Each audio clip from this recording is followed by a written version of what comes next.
Pakain tayo ng unggoy mga idol habang namamasyal kami dito sa Abha, Saudi Arabia.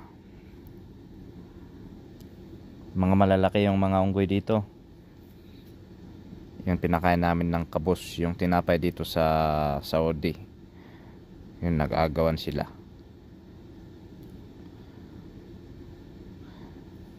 Nakakatakot to pag may dala kang pagkain na sa sasakyan o pag lumabas ka. Mag-ingat ka kasi aagawin nila, kukunin nila.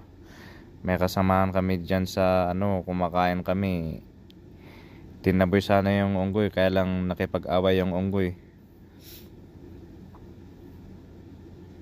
Ang dami sila dito. Ito palang pinuntahan namin na pasyalan, Al Souda at saka Sea of Clouds.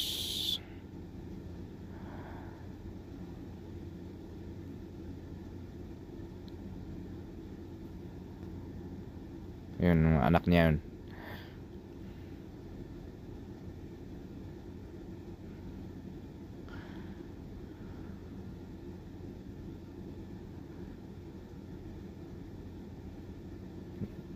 Yun. Tinakbo nila yung pagkain.